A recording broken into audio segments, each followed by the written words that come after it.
He only stopped for groceries. But in the rain-soaked silence behind a corner store, Keanu Reeves heard a cry that would change everything.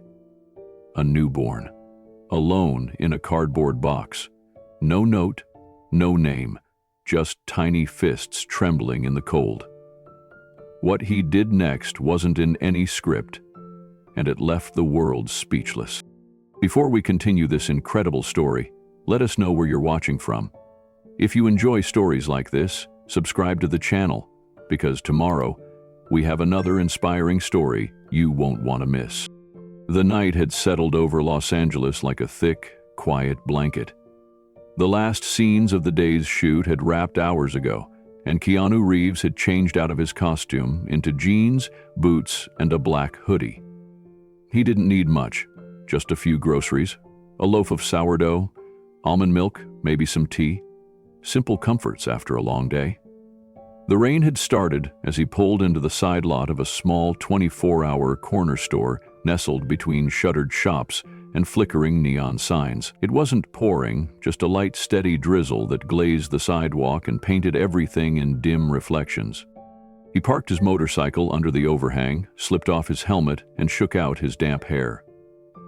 The air smelled of asphalt and wet metal. Tired but peaceful, he pushed open the door of the store, the little bell above jingling softly. Inside, a teenage cashier looked up, eyes widening slightly. "Evening, Mr. Reeves," he said, voice caught between surprise and nervousness. Keanu offered a small smile. "Evening," he replied, nodding. "Didn't mean to startle you. Didn't expect to see you here." Keanu chuckled softly as he moved down the first aisle. "Just a regular guy, needing some bread." They exchanged a few more light words as Keanu grabbed what he came for. He wasn't in a rush. The store was quiet, the lights humming gently above. He paid, thanked the cashier, and stepped back into the damp evening air. That's when he heard it. At first, it was faint, almost drowned out by the soft buzz of traffic and rain against rooftops. A thin, high-pitched sound that could have been mistaken for a cat or the squeak of a loose gate. He paused near the edge of the awning and listened again. There it was. Clearer this time. A cry. Not sharp or loud, but trembling, fragile, and unmistakably human. Keanu turned his head toward the sound, eyebrows knitting. He took a step toward the narrow alley beside the store. Dark. Unlit, littered with scattered trash and broken crates. Most people would have dismissed it. Most people wouldn't have stopped. But he wasn't most people. He moved forward carefully, the soles of his boots splashing in shallow puddles as the cry grew closer, fuller. His heart thumped harder with each step, his eyes adjusted to the dimness. The alley smelled of damp cardboard and the faint rust of metal. Then he saw it. Tucked behind two overfilled trash bins, beneath a sagging plastic awning meant to keep out the rain, sat a small cardboard box. It was sagging in the middle, edges soaked. Inside was a pink blanket.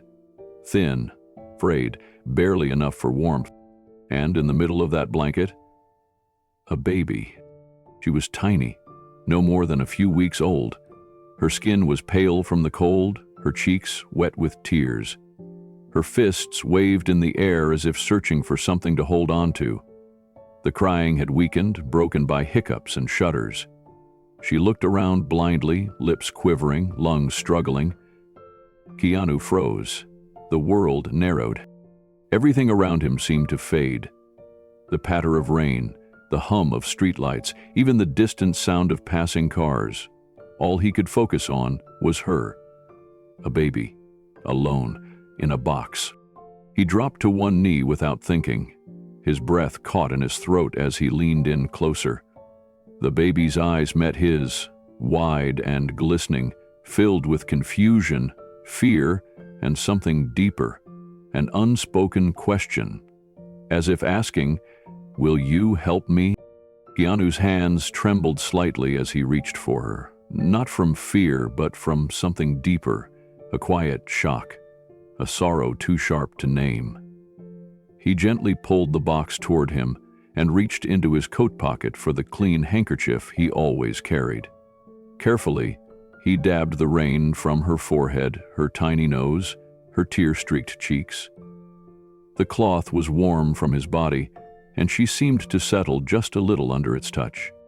"You're okay now," he whispered, his voice barely audible over the rain. "You're not alone." He peeled back the edges of the blanket. No note, no diapers, no bottle. Just the child and the thin cloth meant to shield her from the world. His eyes scanned the alley, searching for signs of someone, anyone, who might have left her, who might be watching, but there was no one. Just the broken bins, the slick concrete, and the low rumble of the city beyond. The rain began to fall harder. Without hesitation, Keanu slipped off his coat and wrapped it gently around the baby, tucking her in close to his chest. She let out a soft, startled noise at the sudden warmth, then quieted. Her breathing slowed. Her fists curled near her chin. He stood slowly, still shielding her from the rain, and looked back toward the street. He couldn't ride his motorcycle, not like this, not with a baby in his arms. But he remembered something. His assistant had dropped off his car at a nearby location earlier in the day. It wasn't far. Moving quickly but carefully, he crossed the lot behind the store and made his way to the vehicle. Each step was deliberate, his arms cradling the child with a protectiveness that surprised even him. He had held many things in his life: scripts, awards, the hands of people he loved and lost, but never something so fragile, so pure. He reached the car, opened the back door, and gently placed the baby on the passenger seat, still swaddled in his coat. She let out a small sound, almost a sigh. He took one final glance toward the alley before closing the door. Then he slid into the driver's seat, pulled out his phone, and dialed with calm purpose. 911, the dispatcher answered. "This is Keanu Reeves," he said, eyes never leaving the baby. "I've just found an abandoned infant. Please send help. I'll stay with her until you do." The dispatcher remained professional, but there was a slight pause in her voice. "Sir, can you confirm the location?" "Alley behind the corner store on Vermont and 6th, Keanu replied. "She's safe now, dry, but she needs medical attention." "Help is on the way," the dispatcher assured him. "Please remain with the child." "I'm not going anywhere." He ended the call and turned to the baby again. She was staring up at him now, her eyes glossy and deep, like little mirrors reflecting the interior light. Her breathing had steadied, her limbs tucked closer to her body, her cheeks no longer streaked with fresh tears. A sense of stillness fell over the car, but it wasn't empty. It was full. Of questions, of urgency, and of something Keanu hadn't felt in a long time. She didn't have a name. He leaned closer, watching the way her tiny fingers moved, curling gently around the fabric of his coat. She was fighting to stay awake, blinking slowly, and for a reason he couldn't explain, something inside him whispered the word before he could think to stop it. "Hope," he said softly. The baby shifted. Her hand opened, then closed again. It wasn't a response, not really, but it felt like one, as if some part of her had heard him and accepted it. Hope. The name settled in his chest, firm and fragile at the same time. "You need a name," he said again, quietly, "even just for tonight, until we know more." Outside, the rain was letting up. The rhythm softened. The light from a distant ambulance flickered in the rearview mirror. He glanced toward it, but didn't move. Not yet. He wanted her to feel safe for a moment longer, to feel warmth, to feel chosen. The paramedics and 2 uniformed officers arrived within minutes. One of the EMTs gently knocked on the window. Keanu lowered it, still shielding the baby from the cooler air. "She's here," he said calmly. The child welfare officer took careful notes, asked a few questions, but nothing rushed. They knew who he was. They also saw something else. A man completely still, entirely present, holding a child as if she were already his. As Keanu gently transferred the baby into the arms of the paramedic, he hesitated just slightly. Then he spoke again, this time to the baby, not the team. "You're not alone anymore," he whispered. "Whatever happens next, you're not alone."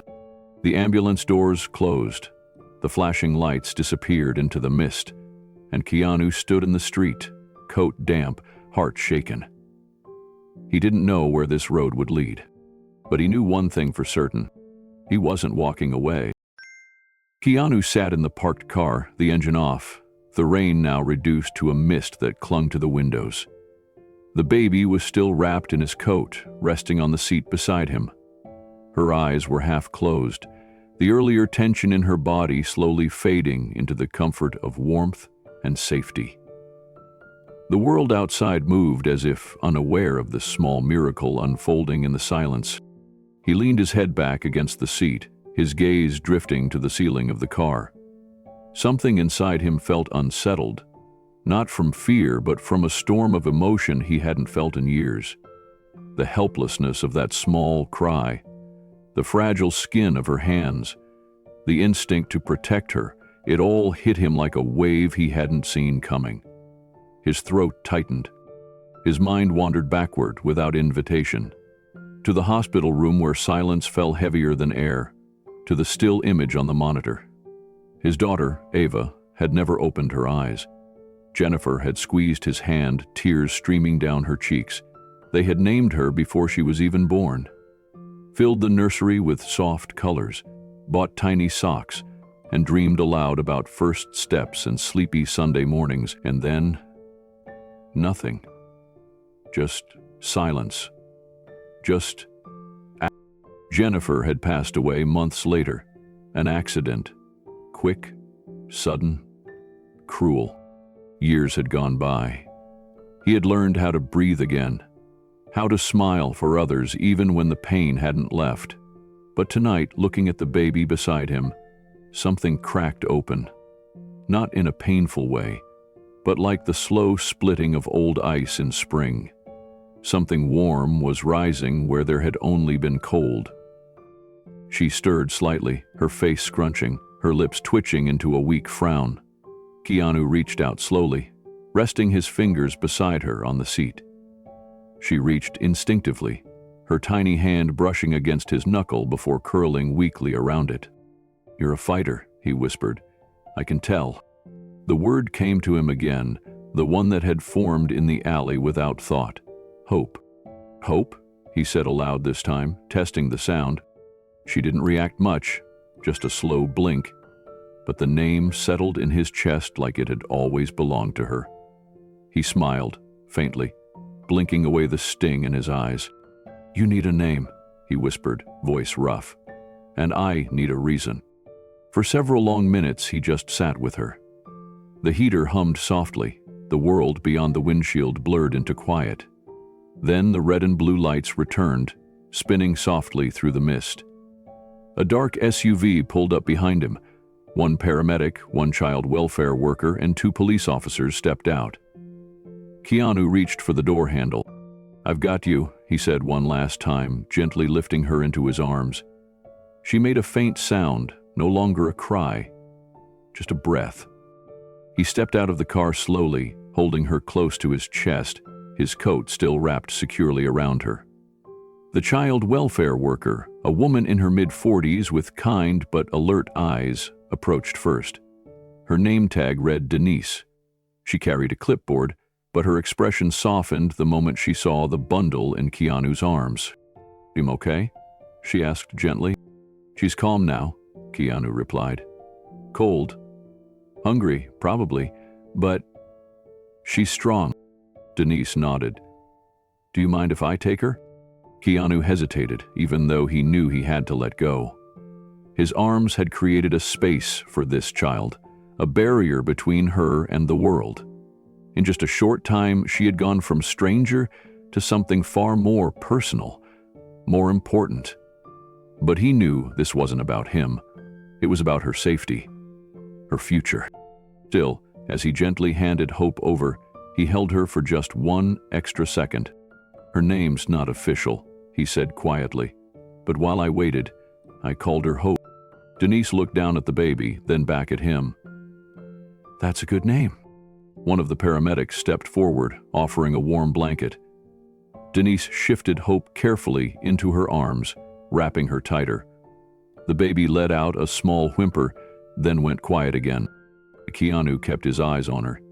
She was just left. No note, no bag, just her. We'll start the process immediately, Denise said. She'll be taken to the nearest children's medical center for evaluation. Then we'll coordinate with the emergency foster system.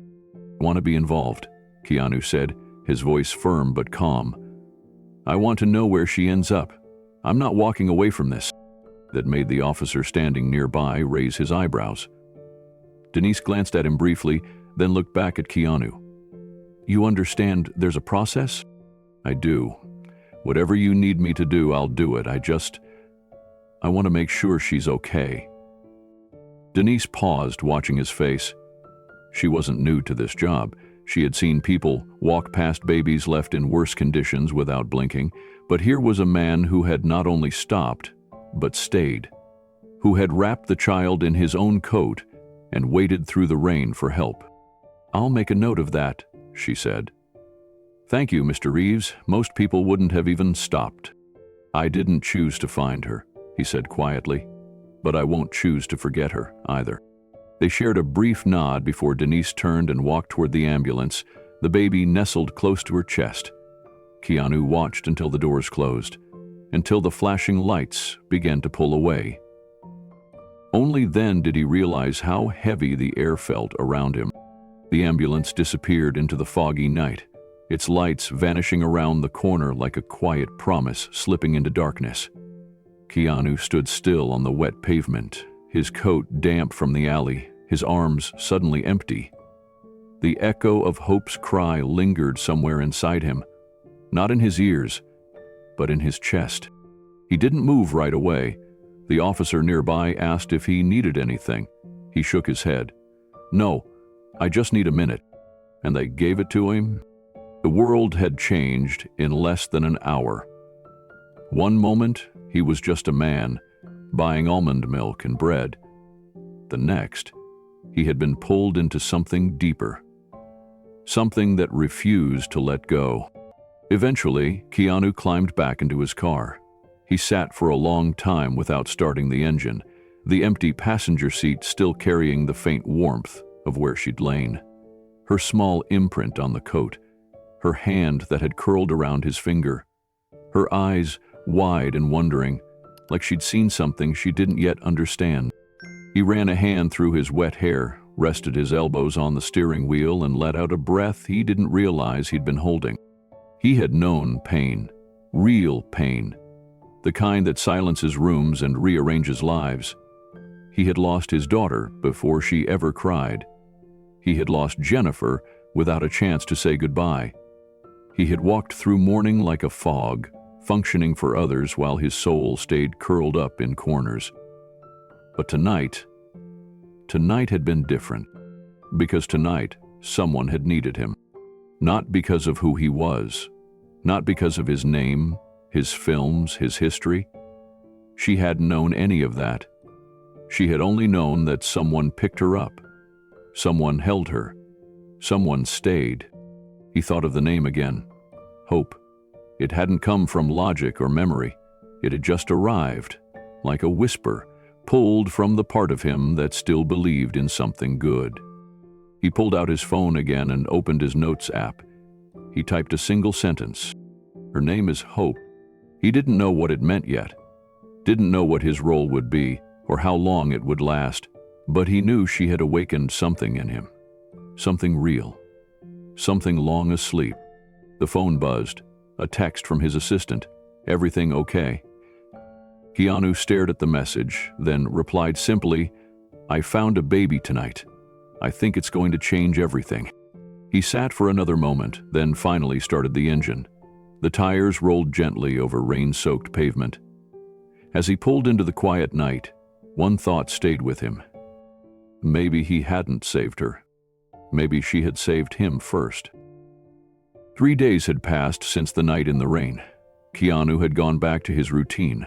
or at least tried to. He returned to the set, smiled politely when people asked how his night had been, nodded when someone mentioned seeing flashing lights on the news. But inside, nothing felt the same. Everywhere he looked, he imagined her. Hope. That name hadn't left his thoughts. In quiet moments, it echoed in his mind like a refrain. When he poured his morning coffee, he pictured her curled in the coat on his car seat. When he walked past the guest room in his home, he paused without realizing why. Something had opened in him, and it refused to close. He had called Denise twice since that night, checking in. Each time she was kind, professional, and respectful of boundaries, but not dismissive. She had said Hope was doing okay. A little underweight, slight dehydration, but stable. The doctors were watching her closely. There had been no matches to any missing child reports, no record of her birth. She was a blank page, and Keanu couldn't stop thinking about the person who had left her there. He wanted to be angry, wanted to hate whoever had wrapped her in a frayed pink blanket and left her in the cold. But when he remembered the way she had cried, not loud or wild, but desperate, he felt something else. Sadness and questions. Then, on the fourth morning, the letter arrived. It was tucked in with the usual fan mail and studio envelopes, nondescript and pale gray. No return address, no postage stamp that made any sense. Just his name written in soft, looping handwriting across the front. Not printed, not typed. Written. He opened it slowly, careful not to tear the paper. Inside was a single sheet, folded twice. The handwriting was shaky, the ink slightly smudged, like it had been written through tears. It read, "I'm sorry. I had no choice. Please give her a better life than I could. Thank you for finding her. Thank you for not walking away." There was no signature, no name, no clue who had sent it. Just those 4 short sentences and a silence that screamed louder than any confession. Keanu read it again, and then again. He sat down in the kitchen, the letter resting between his hands, elbows on the table. The air felt still. Outside, the sun had just begun to rise. It bathed the countertops in soft gold light, but the warmth didn't reach him. The words weren't defensive, they weren't angry. They were broken, honest. The kind of note someone writes when they've run out of everything except guilt. Keanu felt the knot in his chest pulled tighter. Not because of blame, but because of how much pain must have been behind that choice. Keanu didn't throw the letter away. He didn't tuck it in a drawer or fold it between bills to be forgotten. He placed it gently on the kitchen table and just sat there, staring at it for a long time. The ink had bled slightly in places, the paper worn thin at the edges. Whoever wrote it had held it tightly. Maybe cried while writing it. Maybe hesitated before sending it at all. He read it again, slower this time. Irwin sighed. "I'm sorry, I had no choice." What does that mean? What kind of world leaves a mother without a choice? Please give her a better life. It wasn't a request for forgiveness. It was a plea. Not for herself, but for the baby. That struck him the hardest. She hadn't asked to be understood. She'd only asked for her daughter to be safe. Keanu pressed his hands together and closed his eyes. The smell of coffee lingered faintly in the air, untouched. The city outside was waking up, horns and engines starting their daily rhythm. But inside his home, time moved differently, slower, heavier. He remembered walking out of that alley, the baby pressed to his chest. He remembered thinking about Jennifer, about Ava, about the space he'd carried inside him for years that never really healed. He had made peace with it, maybe. But healing? That felt too generous. Until now. Hope hadn't just stirred old pain. She had cracked open something tender. Not like a wound reopening, but like new skin learning how to feel. He reached for the phone and called Denise again. She answered quickly this time. "Mr. Reeves?" "I got something today," he said quietly. "A letter. I think it's from her mother." Denise didn't speak right away. There's no official record of who she is, no ID, no birth registration. She may have given birth alone. "It doesn't excuse it," Keanu said, "but it explains something. Would you like to send it to us for documentation?" "No, not yet. I want to hold on to it, just for now." Denise's tone softened. "Of course. The investigation is still open, but there haven't been any leads. The note may be all we ever get." Keanu nodded, though she couldn't see him. "How is she?" "Hope? She's doing well, sleeping more, eating better. The nurses say she's calm, strangely calm for a baby with that kind of start." Keanu smiled faintly. She's strong. She has to be.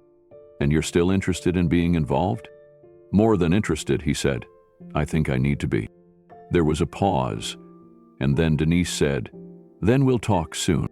After the call, Keanu walked back to the letter. He picked it up again, careful not to smudge it further. Then he did something simple. He took a deep breath and whispered to no one in particular, "She matters. You both do." Keanu carefully placed the letter in a small wooden box he kept in his study. It was the same box where he had stored the ultrasound photo of Ava, the same box that held an old Polaroid of Jennifer laughing, taken years ago on a beach in Santa Monica.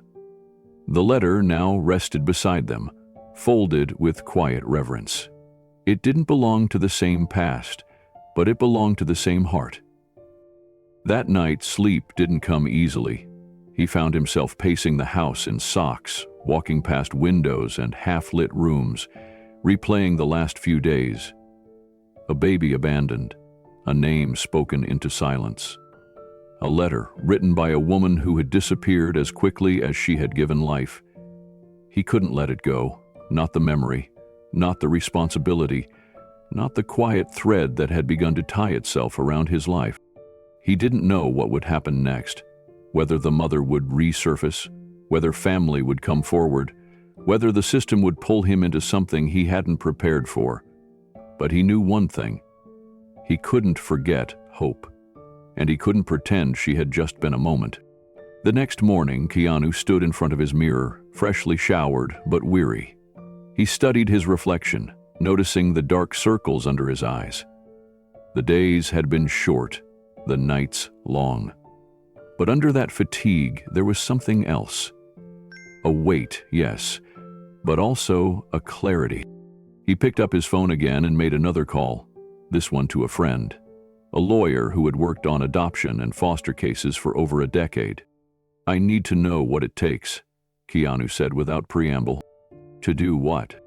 "To be there for her, legally, fully, not just as the guy who found her, but more."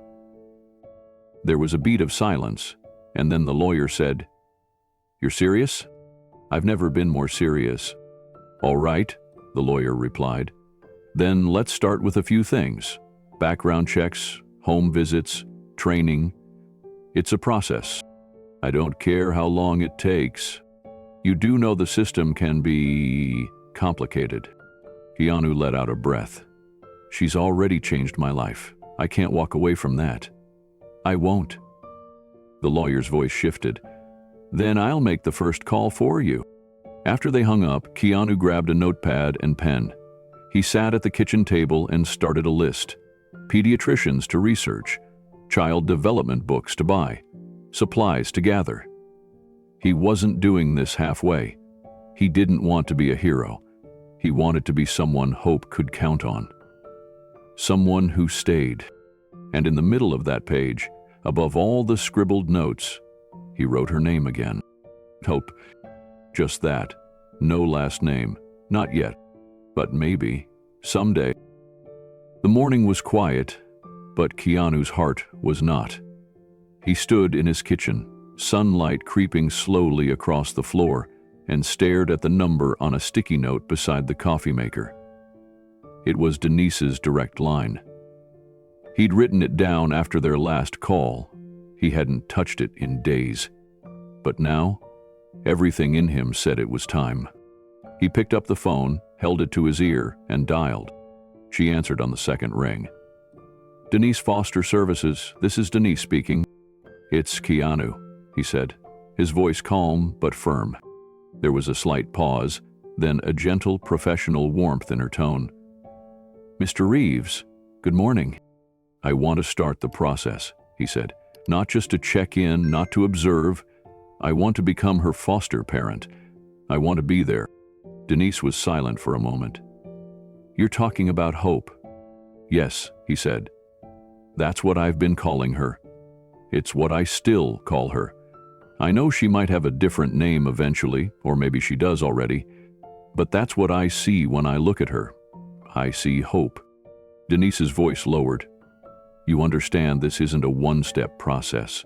This isn't about temporary involvement or kind intentions. This is a system, a commitment.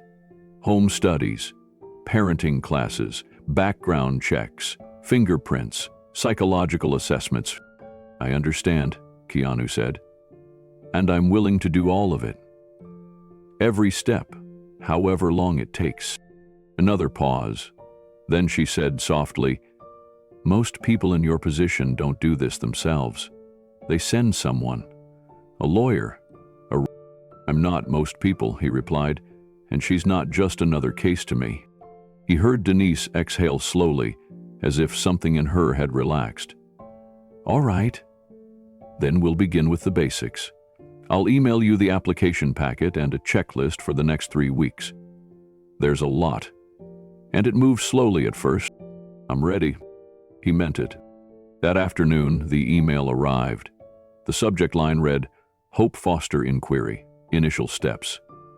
He opened the attachment and printed every page, 87 sheets. Questions about his history, his finances, his home, his beliefs, his relationships. Forms to be signed, notarized, returned. Consent to background investigations, medical history releases, personal references. Keanu didn't hesitate. He began filling them out by hand, line by line. The next day, he enrolled in his first parenting course, Introduction to Infant Care and Bonding. It was held in a small room on the 3rd floor of a family center in West Hollywood. He sat among 8 others, most of them young couples, wide-eyed and nervous. When he walked in, some of them looked up in surprise, but Keanu didn't make a scene. He didn't even introduce himself. He just nodded, found a seat near the back, and listened. He didn't want to be praised, he wanted to be prepared. The instructor that night, a woman named Carla with gray-streaked hair and a gentle but commanding voice, spoke about the basics: how to read a baby's cries, how to recognize signs of distress, how to hold a newborn safely, how to build trust with touch, rhythm, and voice. Keanu took notes. Not because he needed to prove anything, but because every word felt important. Every lesson felt like a step toward being worthy of her. He went home that evening with a thick packet of reading material. He stayed up until 1 a.m. cross-legged on his living room floor, surrounded by pages about sleep schedules, bottle feeding, diaper rash, attachment trauma, and soothing techniques. It wasn't glamorous, it wasn't easy, but it felt right. By the end of the first week, Keanu had completed his background check paperwork, scheduled his fingerprinting, and started researching local pediatricians. He installed outlet covers around the house. He moved cleaning supplies to higher shelves. He tested smoke alarms and started reading about infant CPR.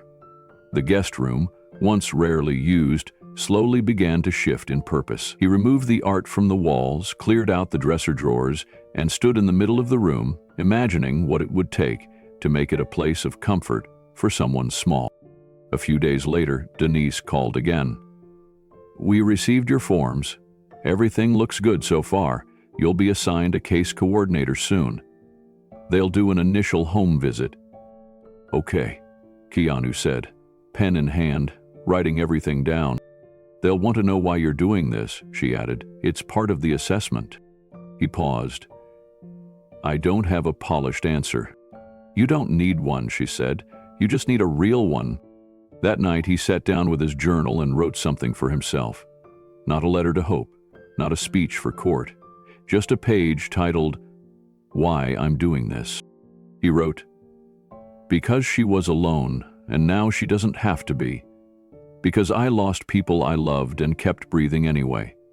Because when I held her, I remembered what it feels like to be needed. Not by fans, not by a crew.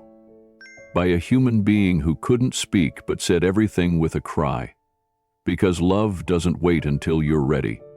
It shows up in the rain and asks if you'll stay." He closed the notebook, feeling the weight of those words settle into something steady inside him. The next day, he walked into a baby store for the first time in years. A young associate came over. "Looking for a gift?" she asked. "No," Keanu said, glancing around at rows of onesies, bottles, and strollers.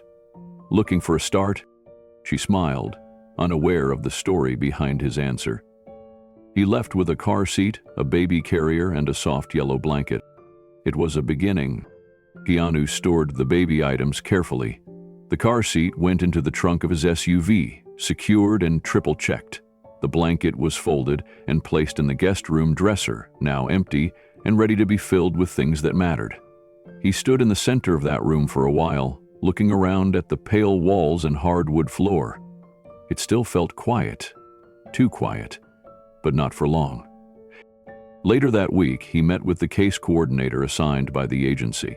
Her name was Robin, and she was sharp, kind, and perceptive. She had worked in the system for over 20 years, and her questions were measured, layered with care. She walked through his home with a clipboard, checking locks, windows, smoke detectors. She noticed the baby gates at the top of the stairs already installed. She raised an eyebrow. "You don't waste time." "I don't want to miss anything that matters," he said. They sat down in the kitchen afterward. Robin sipped the tea he'd offered and reviewed her notes. "Why do you want to do this, Mr. Reeves?" she asked. He could have reached for the journal. He could have rehearsed something. But instead he leaned forward, folded his hands, and spoke plainly. "I've known what it's like to lose people," he said. "People I loved. People who never got their second chance. That baby? Hope? She didn't ask for this life. She didn't choose to be left. But I found her. Or maybe she found me. And the moment I picked her up, I knew I couldn't let go." Robin looked at him for a long moment. "You know this will be hard. I've lived through hard." She nodded, wrote something down, then said, "We'll begin the next phase soon. The training, interviews, and ongoing evaluations. It's not quick." "I'm not in a hurry," he said. "I'm in it for the long haul." That evening, Keanu attended another parenting class. This one was about trauma-informed care. The instructor spoke about what abandonment does to a baby's brain, how even newborns store fear in their nervous system, how consistency and presence can be the most healing things in the world. He sat quietly, absorbing every word. When class ended, a woman in her early 30s came over and introduced herself as Lily. She had fostered 3 kids in 5 years. She'd seen it all. "You're doing this alone?" she asked gently. Keanu nodded. "That's brave," she said. "No," he replied, "it's necessary." She smiled. "Well, if you ever need a second pair of hands or someone to talk to, welcome to the village." He thanked her, genuinely. And when he got home that night, exhausted but focused, he stood outside the nursery door and whispered, "We're getting closer, Hope. One step at a time." It was a gray, overcast Thursday when Keanu received the call. Denise's voice was calm, but her message made his heart pick up speed. "She's doing better, eating more regularly, gaining weight.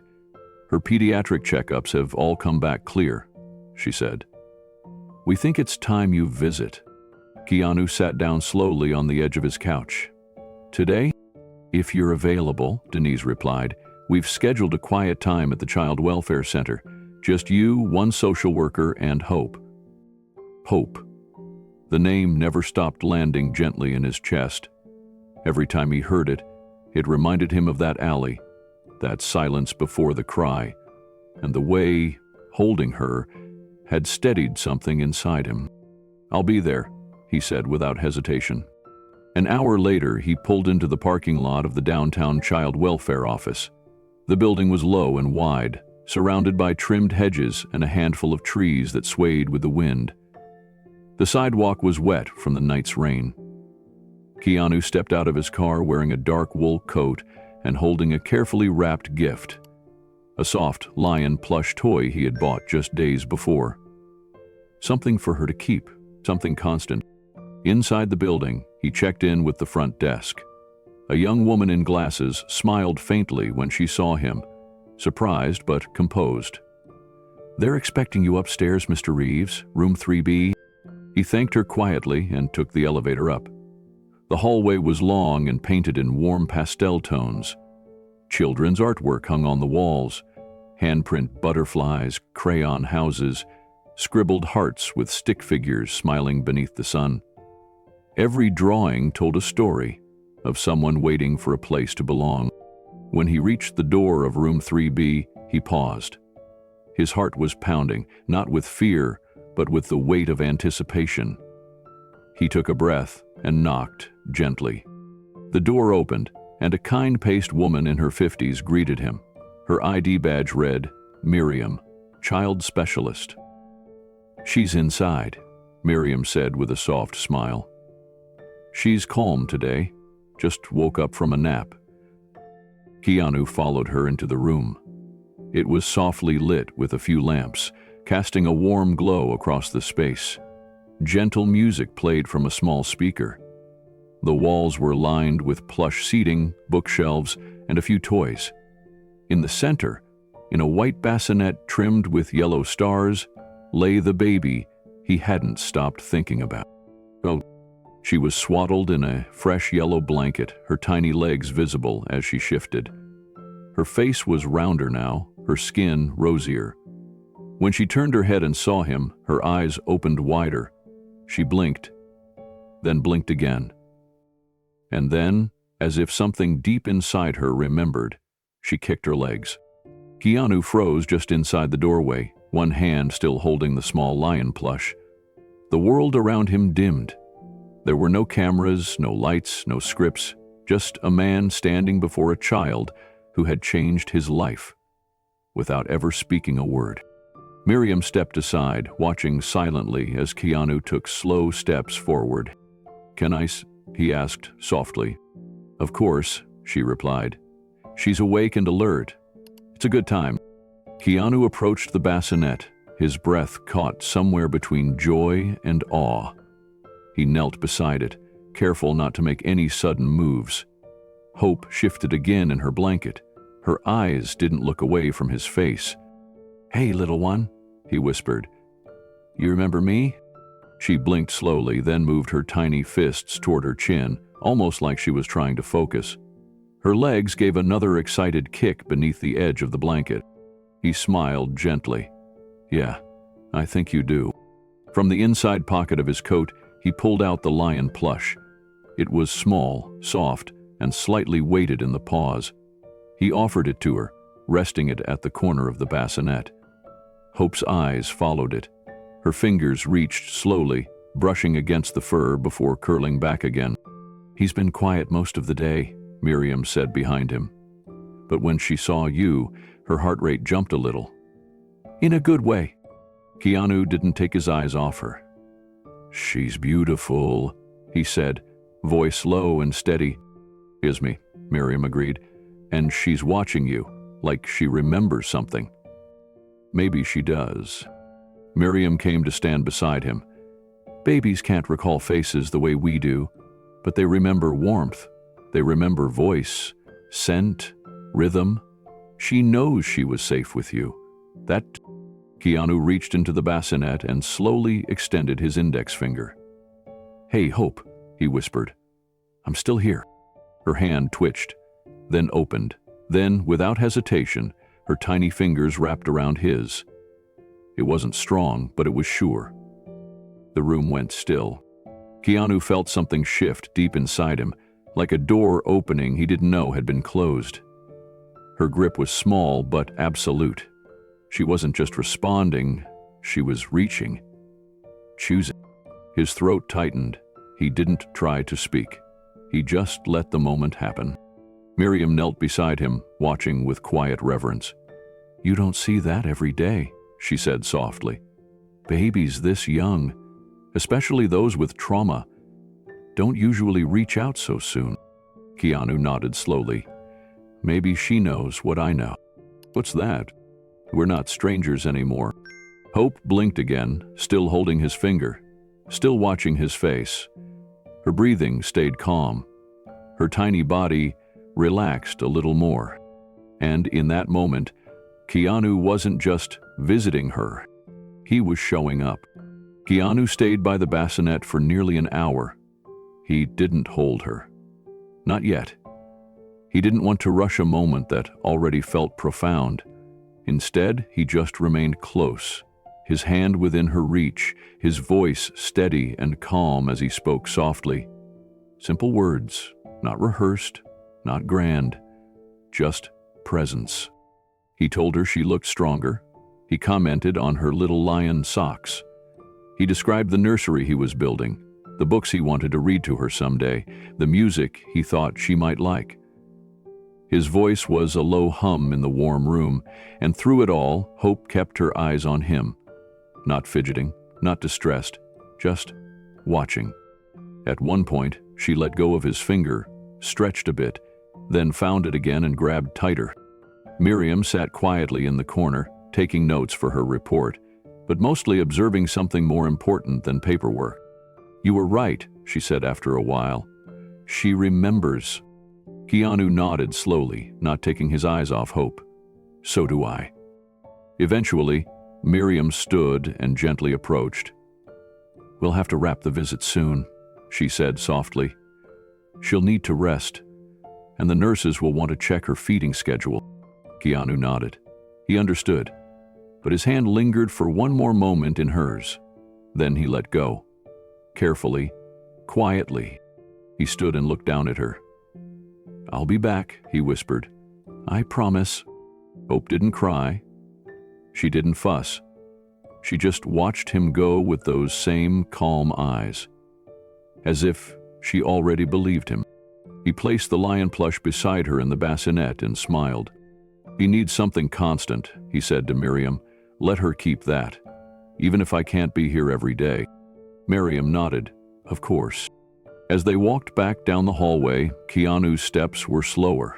Not heavy, but measured. Something inside him had shifted in that room. It wasn't about intention anymore. It wasn't even about hope. It was about connection. She knew him now. Not as an idea, not as a rescuer, but as something real. At the front desk, before leaving, he turned back once more. The hallway stretched behind him, quiet and still, but in his heart, it was alive with something new. He stepped outside into the soft wind, the sky still gray above him, but the cold didn't settle into him the same way it had before. He got into his car, sat behind the wheel, and just breathed. She had held his hand. She had chosen him back, and for the first time in years, he felt like someone's future. The day after his visit with Hope, Keanu stood alone in the guest room of his house, the same room he had paused outside of countless times without ever really entering. Now, the door stood open. The air inside was still, but no longer empty. It was waiting. He had already cleared it out, removed the extra furniture, boxed up the rarely used bedding and old lamps. The walls were still bare, a soft, neutral beige, but they wouldn't stay that way for long. He walked around the room slowly, measuring the space with his eyes. The window brought in gentle, natural light in the morning. The corner would be perfect for a rocking chair. Near the door, there was room for a changing table. Against the wall opposite the window, he imagined a crib. Not just any crib, one that would feel safe, one that would say, "You're home now." He didn't hire anyone.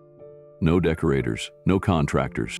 Keanu wanted to do it himself, not because he thought he could make it perfect, but because he needed to build this space with his own hands.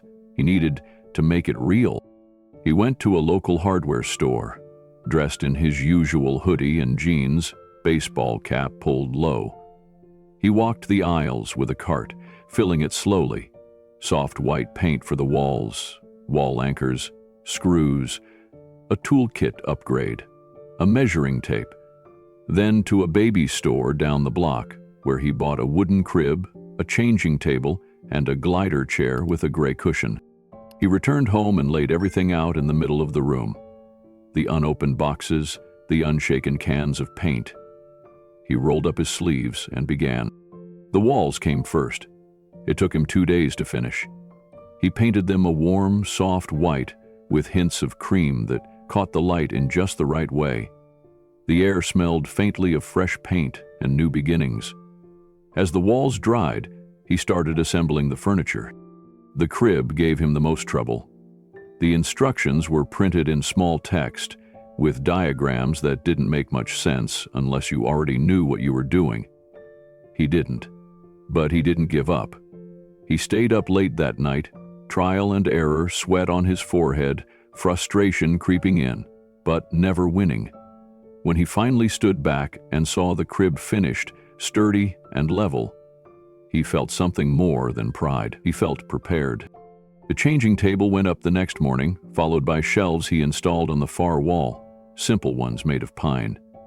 He lined them with books he had begun collecting, children's stories, picture books, classics, titles about love, courage, quiet strength. He chose them all carefully, thinking about the kind of world he wanted Hope to grow up in.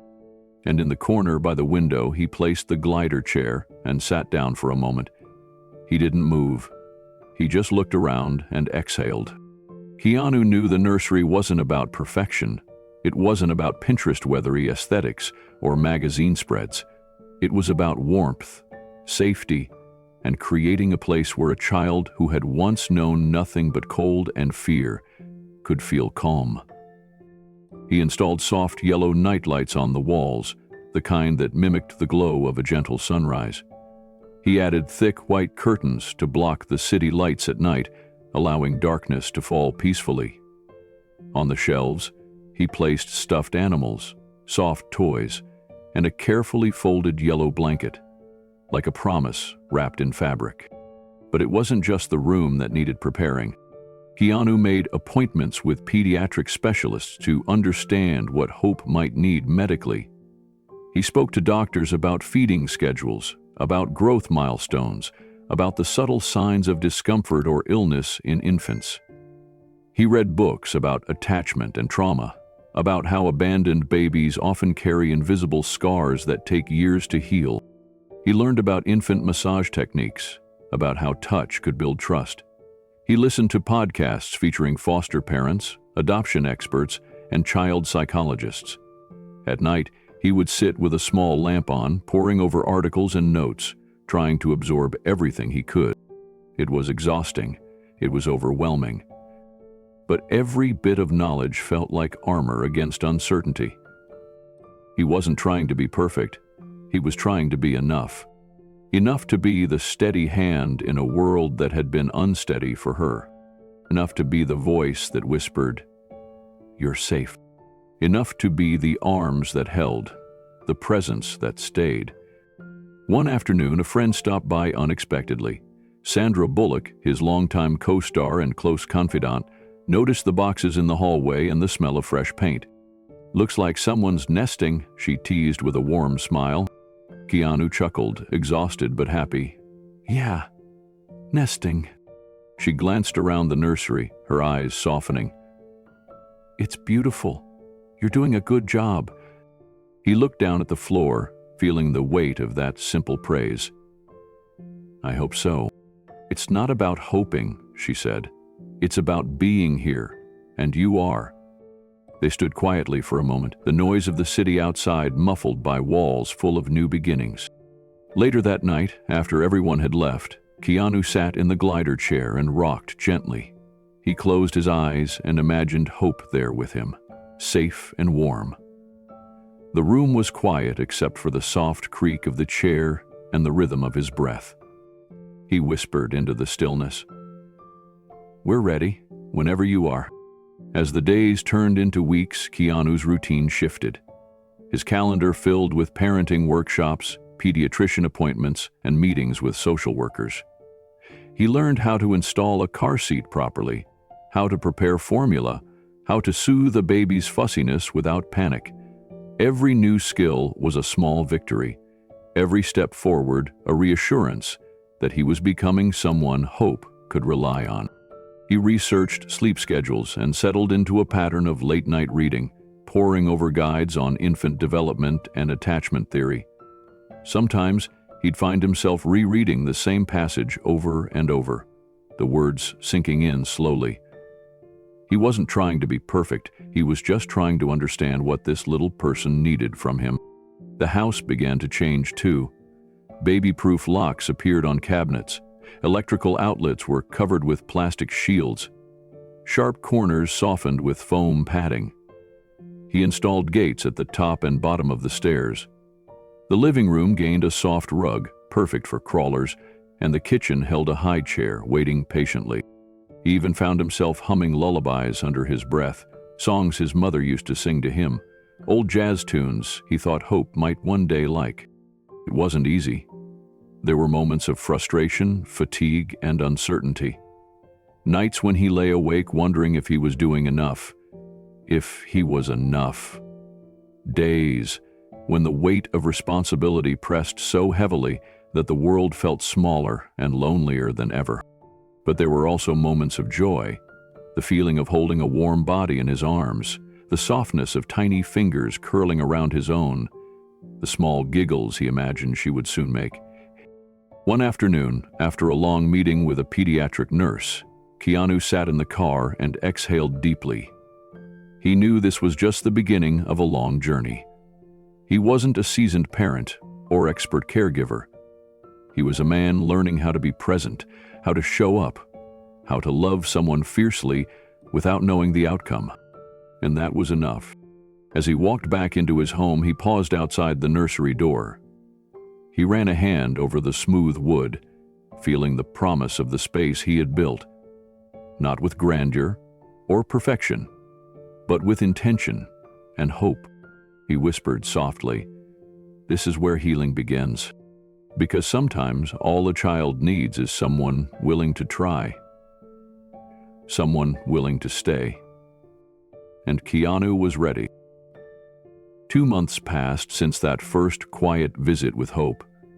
In that time, Keanu had poured himself into every class, every meeting, every checklist.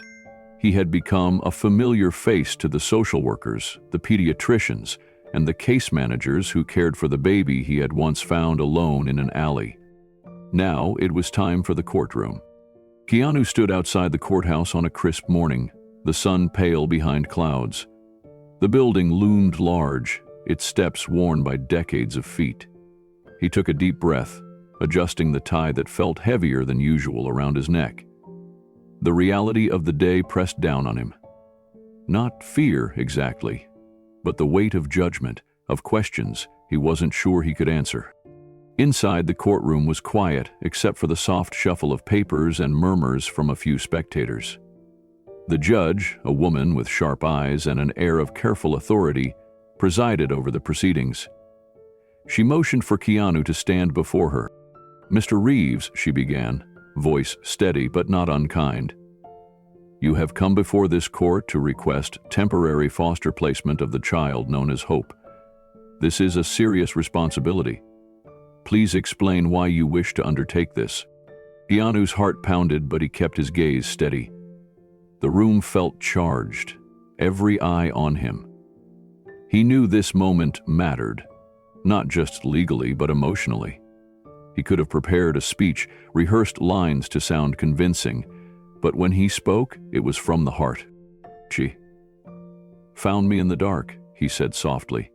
"I couldn't leave her there." The judge's eyebrows lifted slightly, inviting him to continue. "I didn't go looking for her," Keanu said, voice gaining strength. "But when I heard her cry, when I held her, I realized she wasn't just a child who needed help. She was a light, a second chance. And I couldn't walk away. The courtroom was silent. Keanu felt the weight of that silence settle over him. But he also felt something else, a quiet understanding. He wasn't just pleading his case. He was sharing a truth he hadn't known he'd carry. The judge nodded slowly. This court recognizes the unique circumstances of this request. Temporary foster placement will be granted while further evaluations continue. Mr. Reeves, you must understand that this is only the beginning of the process. I understand, Keanu said firmly. I'm prepared for whatever comes next. The social workers seated nearby exchanged glances. Some smiled softly. Others looked serious but hopeful. As he left the courtroom, reporters outside shouted questions. Keanu declined to comment, his focus elsewhere. This wasn't about headlines or publicity. It was about a promise he intended to keep. After the hearing, Keanu walked through the courthouse hallways, his mind racing but his steps steady. The temporary foster placement was a victory, but also a beginning, a door that opened onto a long, uncertain path. He wasn't naive. He knew the system could be slow and difficult. There would be more questions, more scrutiny, and the possibility that the placement could be challenged. Still, standing in that courtroom had stirred something fierce inside him. The simple truth he'd spoken echoed in his heart. She found me in the dark. I couldn't leave her there. That wasn't just about a baby in an alley. It was about himself, about the losses he'd carried, about the second chances that life sometimes offers when you least expect them. The next days were a whirlwind of paperwork and appointments. The agency assigned him a case manager named Robin, a seasoned social worker with sharp eyes and a compassionate heart. She came to his house for the first home visit, inspecting everything from locks to cleanliness, from furniture stability to room arrangement. Robin didn't sugarcoat the reality. This process is about more than just a safe home, she told him. It's about consistency, emotional availability, the ability to provide a nurturing environment. Keanu nodded, listening intently. He understood that love alone wasn't enough. It was about presence, patience, and resilience. He took parenting classes, studying infant care and attachment theory. He learned how trauma could impact a child's development and how to build trust through daily routines. Late at night, when the house was quiet, he'd review notes, watch instructional videos, and talk on the phone with pediatricians and therapists recommended by the agency. He wasn't trying to be perfect. He was trying to be enough. Enough for Hope to know safety, to know love, to know that she mattered. Some days were exhausting. Some nights, he lay awake wondering if he was doing enough or if the past would shadow their future. But every morning, he returned to the nursery he had built, to the soft yellow blanket folded on the dresser, and reminded himself of the promise he'd made. One afternoon, after a particularly long appointment, Keanu sat alone in the quiet room. He closed his eyes and whispered, "We're in this together, Hope. No matter what." The journey was only beginning, but for the first time in a long time, he felt ready. Weeks passed as the legal process unfolded. Keanu attended hearings, met with lawyers, and navigated the complex web of foster care regulations. Each step tested his resolve, but also deepened his commitment. At one hearing, the judge asked pointed questions, looking Keanu in the eyes. "Mr. Reeves, how do you plan to meet the emotional needs of this child? Are you prepared for the challenges ahead?" Keanu's answer was honest and unguarded. "I don't have all the answers, but I have a promise. To be here, to stay, and to love her fiercely. She found me when I needed her too. I intend to be the family she deserves." The courtroom was quiet. No applause, no grand declarations, just a moment of understanding. Outside, reporters waited, but Keanu remained silent. This was not a performance. It was a promise. At home, the nursery became a sanctuary. Every diaper changed, every soft song sung, every late-night whisper built a bond stronger than words. He learned how to soothe fears, how to respond to cries, how to be patient when progress was slow. Keanu wasn't just fostering a child, he was transforming his own life. The courtroom granted him temporary foster placement, but Keanu knew the real work was just beginning. The bond they built now was the foundation for whatever came next. And he was ready to fight for that future, for hope, for himself, for the family they were becoming. The day Hope came home was a quiet one, filled with anticipation and the kind of nervous energy that settled deep into Keanu's bones. He had spent hours preparing, checking the nursery one last time, making sure every corner was safe, every blanket soft and clean, every stuffed animal in its place. He paced the living room with a mixture of excitement and fear. Was he truly ready? Could he be the father she needed? When the social worker arrived with Hope, Keanu stepped outside to meet them. The baby was bundled carefully in the soft yellow blanket that had become her signature. Her small face peeked out, eyes half-lidded with sleepiness. Keanu's breath caught when she was placed into his arms. She was lighter than he'd expected, fragile and warm all at once. Her tiny body relaxed against his chest, her head resting against his collarbone. She let out a small yawn, the movement soft and vulnerable. "This is your home now," Keanu whispered, his voice steady but filled with tenderness. "You're safe here." Hope's eyelids fluttered closed as he carried her inside. The house felt different, softer, more alive. He took the shortest route to the nursery, careful not to jostle her too much. Every step was deliberate, every motion infused with reverence. In the room, Keanu gently laid her in the crib, watching as she shifted beneath the blanket. She was calm, peaceful even, but he knew the night could bring challenges. Babies who'd known uncertainty sometimes struggled with new environments. He had read about it, studied it. He pulled the yellow curtains, dimming the room, and turned on the soft nightlight that bathed the space in a gentle glow. The quiet hum of the city outside faded into a lullaby of distant sounds. The rustle of leaves, the faint hum of passing cars. Keanu didn't leave. Instead, he sat in the glider chair by the crib, eyes never leaving Hope's sleeping form. His hands rested on his knees, his thoughts a mixture of gratitude and worry. The hours ticked by slowly. He watched the rise and fall of her tiny chest, the soft flutter of lashes against pale cheeks. Each breath was a gift. Then, in the stillness, a small whimper broke the silence. Keanu leaned closer, his hand moving gently to rest on her chest. "It's okay," he whispered, voice barely audible. "I'm here." Hope's whimper softened, then stopped. Her breathing steadied. She curled slightly, as if reassured by the touch. Keanu stayed awake for the rest of the night, never leaving her side. He learned that fatherhood wasn't about grand gestures, but the quiet moments, the small, steady presence that said, "You are not alone." The room was dim, save for the gentle glow of the nightlight casting soft shadows on the walls. Keanu sat still, his eyes tracing every rise and fall of Hope's chest. Each breath she took seemed fragile, precious. The weight of responsibility pressed on him. Not heavy, but real. Time slowed. The world outside his window quieted into a distant murmur. Inside the nursery, there was only the soft sounds of a baby settling into a new life and a man learning to be a steady presence. At one point, Hope shifted again, a faint sound escaping her lips, a small whimper, a murmur of discomfort. Without hesitation, Keanu reached out, his hand finding its way gently to her chest. "It's okay," he breathed. "I'm here."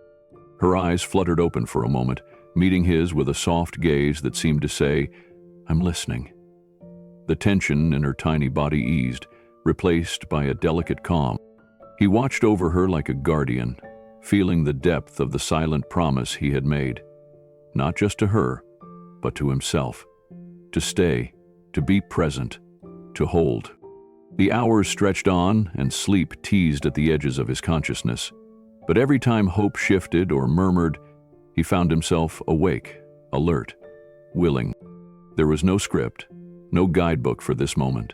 Only the raw, unfiltered reality of a man and a child beginning a new chapter together.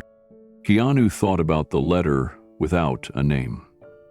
The woman who had left hope in that alley, the pain and sacrifice etched into those few handwritten words. He didn't feel anger, only a quiet empathy, a recognition that sometimes love means letting go. This night was about beginnings, about hope, about healing. As dawn approached, Keanu finally allowed himself to lean back in the glider chair, exhaustion pulling at his limbs. He closed his eyes briefly, the rhythm of hope's breathing, a steady anchor in the quiet room. When he opened them again, he smiled softly. "This is home," he whispered, "for both of us." The first night wasn't easy. It was filled with moments of uncertainty and tenderness. But as the sun rose, painting the nursery in soft morning light, Keanu knew they had taken the first step towards something lasting. A family. Morning light seeped softly through the curtains as Keanu sat quietly in the glider chair, his eyes fixed on Hope's peaceful face. The night had been long, filled with small awakenings and whispered reassurances. But she had stayed calm, and so had he. He reached out and gently brushed a stray lock of hair from her forehead, marveling at how something so small could hold such power over his heart. The weight of the night, the sleepless hours, the uncertainty felt lighter now, replaced by a deep sense of purpose. This little girl, who had begun her life alone in a cold alley, was now safe. Not because everything was perfect, but because someone had chosen to stay. Someone had made her a promise and kept it. Keanu whispered softly, "You're home, Hope, and I'm here." He thought of all the nights ahead, the lullabies, the first words, the first steps, the tears and the laughter that would fill this room, the quiet moments of growth and learning that would shape both their lives. He didn't know what the future held. There would be challenges, moments of doubt, days when everything felt too hard. But there would also be love, unconditional, steady, real. As he stood to leave the nursery for the first time that morning, he took one last look at the crib, the soft blankets, the small lion plush waiting patiently by her side. He smiled. This was just the beginning, and he was ready. The news broke unexpectedly. One morning, Keanu woke to the buzz of his phone, messages, missed calls, and countless notifications flooding in within minutes. His private phone number, usually reserved for close friends and work, was suddenly public. Screenshots from tabloids, social media posts, and news alerts filled his feed. Keanu Reeves adopts abandoned baby. From action star to real-life hero, the story behind hope. Where Keanu Reeves is the foster dad everyone's talking about. The headlines were everywhere. Websites clamored for details. Fans shared messages of support and surprise. Reporters camped outside his home, hoping for a glimpse, a comment, a confirmation. Keanu sat in his living room, the quiet of the nursery still lingering in his mind, but the noise of the world crashing in around him. He hadn't planned for this. The story was meant to stay private, between him, Hope, and those entrusted with her care. Calls from publicists and agents came in fast. "Keanu, you need a statement."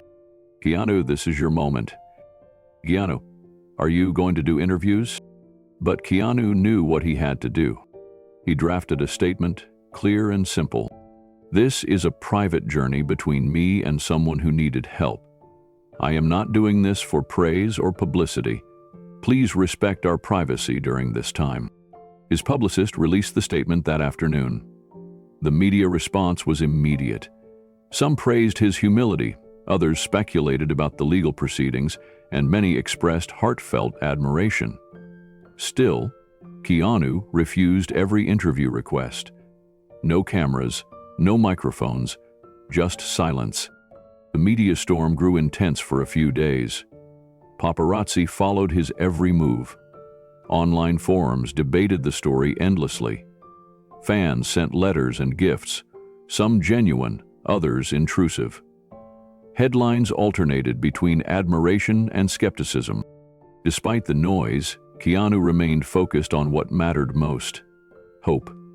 He shielded her from the chaos, never allowing cameras near her, never sharing photos. The bond they were building was fragile and private. It needed protection.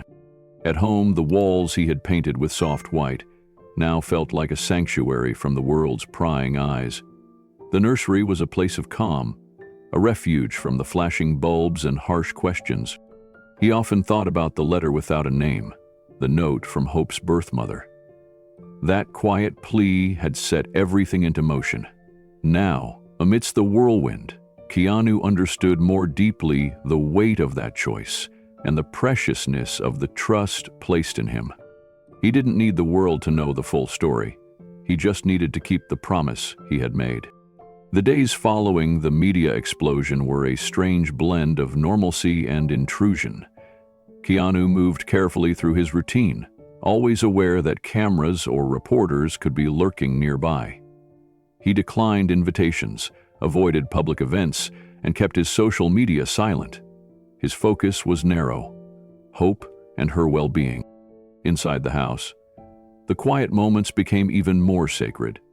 He held Hope close, reading stories aloud in the nursery, singing softly as she drifted to sleep. These were the moments no headline could capture, the tender, unspoken exchanges that built trust and love. But the outside world buzzed relentlessly. Tabloids speculated on whether Keanu would adopt Hope permanently, questioning his ability to handle fatherhood without a partner. Some outlets praised his compassion, others suggested it was a publicity stunt. The spectrum of reactions was dizzying. Fans flooded forums and social media with messages of support. "Keanu, you're a real hero. This is why we love you. You give hope to all of us." Others, less kind, questioned his motives. Was this a distraction from his career? Was it genuine or staged? Keanu chose not to engage. He knew the truth wasn't for public debate. It was for Hope, and for himself. One afternoon, a close friend called. "Are you okay? How are you handling all this?" Keanu sighed. "It's overwhelming, but I'm managing. Hope is my priority. Everything else comes second." His friend paused. "You're doing something amazing, but don't forget to take care of yourself too." Keanu appreciated the reminder. The weight of responsibility was heavy, and the media storm added an extra layer of pressure. He allowed himself brief moments of vulnerability, but he never let it show in public. Slowly, the frenzy began to fade. The news cycle moved on. The story that had exploded across screens and headlines became a quiet background hum. Reporters stopped camping outside his door. Social media chatter shifted to new topics. Yet, the journey was far from over. For Keanu, the media attention was just one chapter. The real story was unfolding behind closed doors, in the nursery, in the quiet evenings, in the slow, steady building of a life, together. And that was where his true focus remained. As the media storm settled, Keanu found a new kind of calm settling within himself. The headlines had faded, the flash of cameras less frequent, but the reality of the journey deepened with each passing day. At home, the quiet moments with Hope grew richer. He watched her smile for the first time, heard her tiny giggles, felt the warmth of her hand in his. These moments weren't for the world. They were for them. The media might have seen a story of celebrity and surprise, but Keanu lived a story of love and responsibility. He knew that fostering wasn't about fame or recognition. It was about presence, patience, commitment. His days became a balancing act between public life and private devotion. He turned down roles, declined interviews, chose late nights over parties. Every choice was made with one thought in mind: hope. He began volunteering quietly with foster organizations, sharing his story only when asked, always with humility. He wrote letters to legislators, advocating for better support for foster children and families. His voice, once reserved for movie scripts, found a new purpose. Yet the greatest change was in himself. Hope had awakened a side of him he thought had been lost forever. The ability to hope, to trust, to love without reservation. And as the world watched from afar, Keanu knew the real journey was just beginning. This wasn't a story for the headlines. It was a story of heart, a story of hope, and a promise kept. 3 months after hope had come into his life, Keanu's world shifted again. It was a quiet afternoon when the call came. The ringtone was unfamiliar, a number he didn't recognize. He answered with a simple hello. On the other end was Miriam, the social worker who had been with Hope's case from the start. Her voice was calm, but carried an edge of seriousness. "Mr. Reeves, I have news. A woman named Ava Torres contacted our agency. She claims to be a biological relative of Hope's birth mother." Keanu's heart skipped. "Ava Torres?" "Yes. She said she recently learned about Hope and would like to meet with you both." The words hit him like a wave. His breath caught, and the room seemed to grow colder. He sank into a chair, steadying himself. "Has she been verified? Is she a credible relative?" Keanu asked, his voice low. Miriam paused before replying. "We're still confirming details, but her story appears consistent. She is willing to cooperate fully with the agency's process." Keanu ran a hand through his hair, tension mounting. 1,000 thoughts swirled. Fear, hope, confusion. What did this mean for Hope? For the life they were building? "I want to meet her," he said after a moment. "But I'm scared. I don't want to lose her." "You're not alone," Miriam assured him. "The process is designed to consider what's best for Hope. Your involvement is critical." Keanu nodded, though she couldn't see him. "I want to be open, for Hope's sake." Miriam scheduled the meeting for the following week, giving both parties time to prepare. Keanu spent the days leading up to it in a haze of emotions. He rehearsed questions, imagined scenarios, and wrestled with the possibility of losing the little girl who had come to mean everything. Despite the fear, he held on to a fragile hope that whatever happened, Hope would be surrounded by people who loved her. When the day arrived, Keanu dressed carefully, choosing something simple but respectful. He brought a small gift for Ava, a photo album filled with pictures of Hope's early days, milestones, and quiet moments. It was a gesture of openness, an invitation to build trust. He arrived early at the child welfare office, nerves twisting inside him like a storm. And then the door opened. Ava Torres stepped in. Ava was in her early 30s, with long, dark hair and eyes that held a mix of nervousness and hope. She offered a tentative smile as she stepped forward. "Hi," she said softly. "I'm Ava." Keanu nodded, extending a hand. "Keanu, thank you for coming." Ava's eyes drifted toward the small bundle in his arms. Hope, quiet now, nestled against Keanu's chest. Her gaze softened instantly. "It's beautiful," Ava whispered. They were led to a small, quiet room with soft lighting and comfortable chairs. The atmosphere was heavy but calm. Miriam sat beside them, guiding the conversation with gentle professionalism. Ava began to share her story, how she was a second cousin of Hope's birth mother, how estrangement and years of silence had kept her in the dark until recently. She spoke of regret for not knowing sooner, of a desire to be part of Hope's life in whatever way was welcome. Keanu listened carefully, absorbing each word.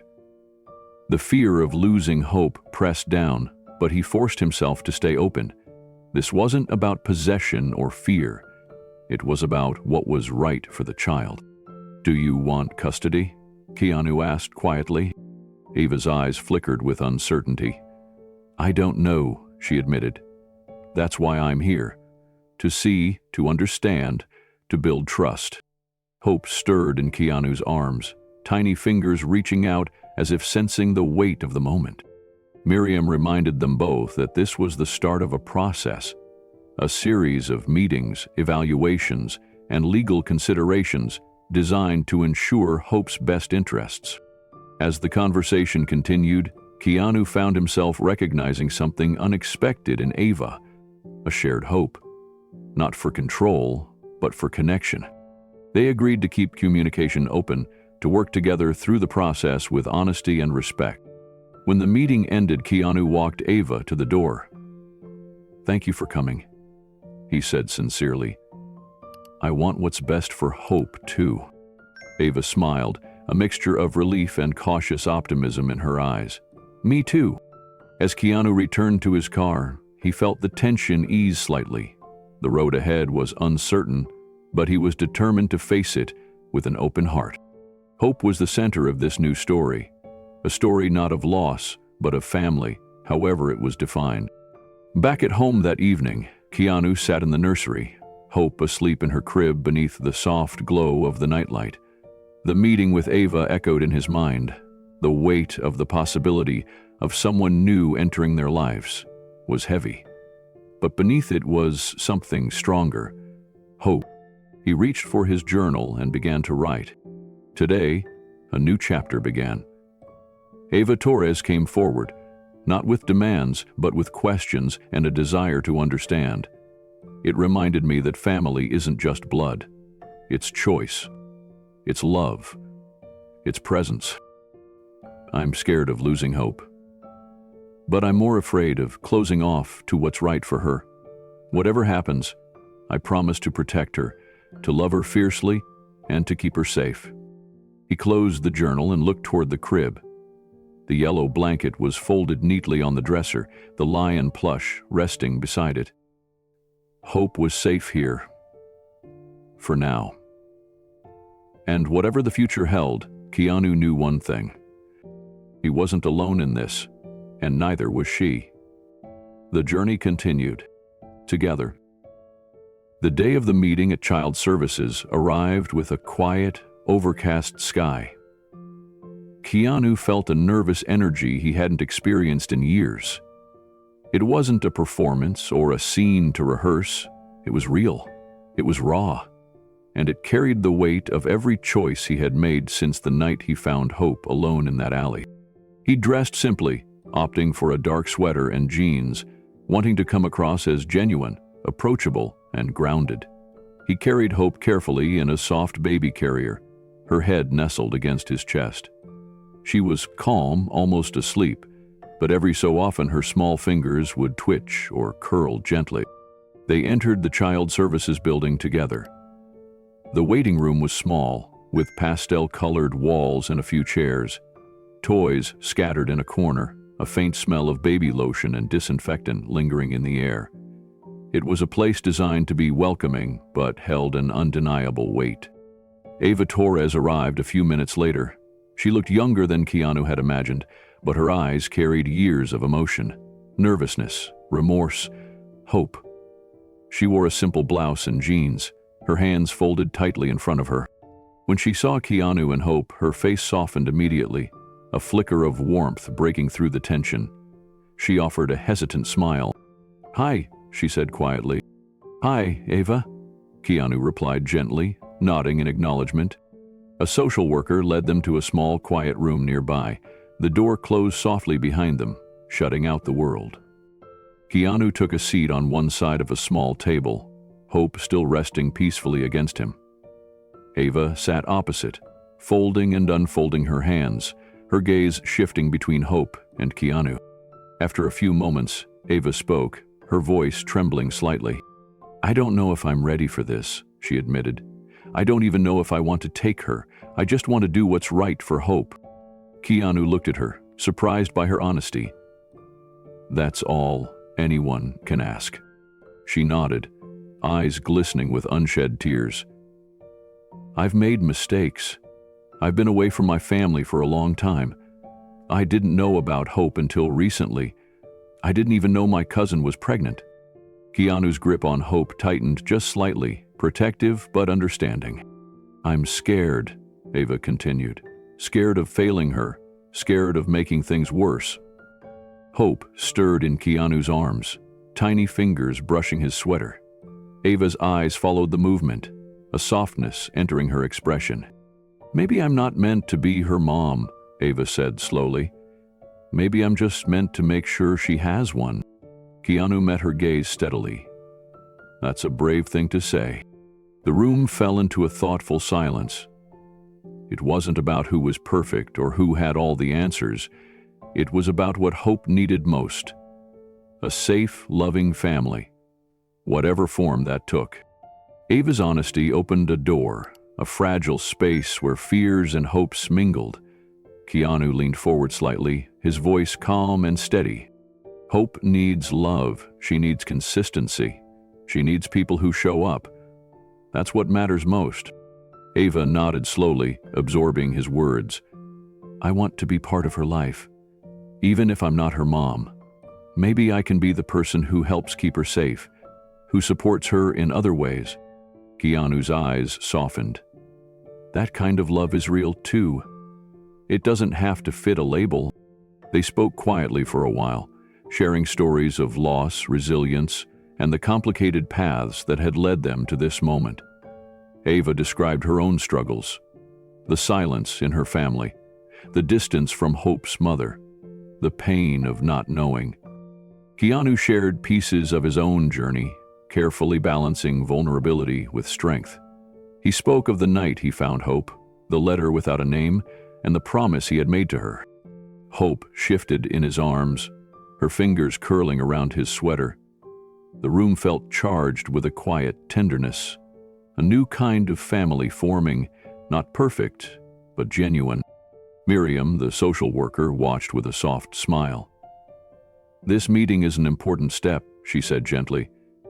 "It's about building understanding and finding the best path forward for Hope." Keanu nodded. "Whatever comes next, I want us to work together. For her." Ava smiled, a small spark of hope shining through her nervousness. "Me too." When the meeting ended, Keanu walked Ava to the door. Outside, the sky was clearing, the soft glow of late afternoon sun breaking through. "Thank you for being honest," Keanu said quietly. Ava looked at him, eyes steady. "Thank you for being willing to listen." They parted with a handshake, but something unspoken lingered, a promise to face the future together, whatever it held. Back inside, Keanu felt a mix of relief and uncertainty. The road ahead was still unknown, but for the first time, it felt like a path they could walk together. He glanced down at Hope, sleeping soundly against his chest. "We'll figure this out," he whispered, "one step at a time." The days that followed were a whirlwind of visits, interviews, and assessments. The legal process moved slowly but relentlessly, and with each step, Keanu felt the weight of uncertainty pressing down on him. Home visits from social workers became routine. They inspected every corner of his home, the nursery, the safety measures he had put in place. They asked questions about his daily schedule, his support system, his financial stability, questions that demanded more than facts. They sought the essence of who he was as a caregiver. One afternoon, a child welfare investigator named Lisa came for a home visit. She was sharp-eyed but kind, with years of experience that showed in her careful approach. Keanu invited her in quietly, holding Hope close. The baby was calm, her soft breaths a comforting rhythm against his chest. They sat down in the living room. Lisa began with routine questions but soon shifted to something deeper. "What would you say hope means to you?" she asked, her voice gentle but direct. Keanu took a deep breath, searching for the right words. His eyes settled on Hope, playing with a small stuffed lion beside him. "She gave me back my life," he said quietly.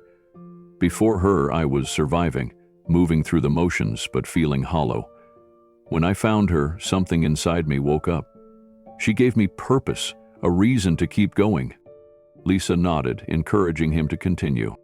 "If she leaves," he added, voice thick with emotion, "I'll survive because I've survived worse." but a part of me will always be missing. I've already imagined her first steps, her first words, her first heartbreak. She's not just a child I care for. She's become my whole world." Lisa listened without interruption, then jotted notes. Her expression softened. That kind of bond is exactly what we hope to see in foster placements: stability, love, commitment. But Keanu knew the road ahead was uncertain. The legal system weighed blood rights heavily. The relatives' claim loomed, a shadow that could unravel the fragile family they were building. The court wanted evaluations, psychological assessments, background checks, interviews with friends and family. Every detail of Keanu's life was under scrutiny. He felt exposed and vulnerable. The man who had once moved through the world with quiet confidence now wrestled with fear, not for himself but for hope. Each visit reminded him that this wasn't just about paperwork. It was about proving, over and over, that he was the family she needed. And the stakes couldn't be higher. The evaluations stretched on, stretching Keanu's patience and resilience.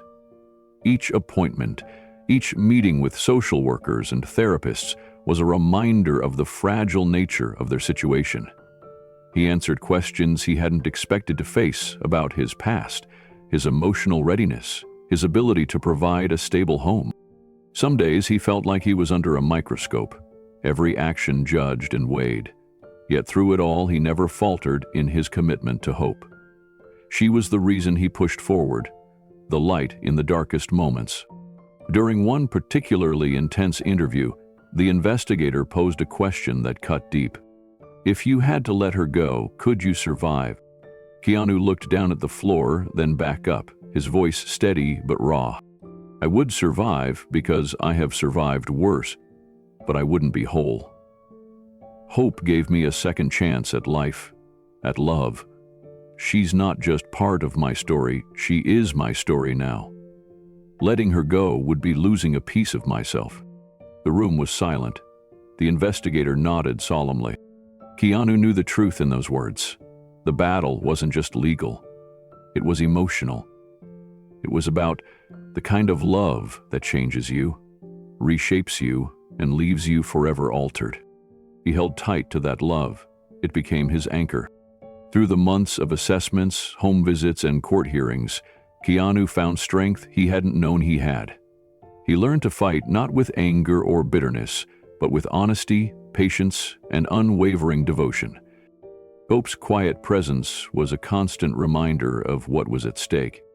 And no matter the outcome, Keanu was determined to give her the love she deserved. Because sometimes, love is the fiercest battle of all. Ava's visit came on a soft spring afternoon, the kind of day when the air carries the gentle scent of blooming flowers and the promise of renewal. The sky was pale blue, with just a few wisps of clouds drifting lazily above. Keanu stood at the front door, heart quietly racing as he opened it to see Ava standing on the porch, holding a small basket filled with snacks and a handmade blanket. She smiled warmly but nervously, her eyes reflecting both hope and uncertainty. "Thank you for having me," she said softly. Keanu stepped aside to let her in. "It's good to see you again, Ava." The house felt different now, not just a place but a home. The nursery was brighter, more alive, with toys scattered across the floor and sunlight filtering through the curtains.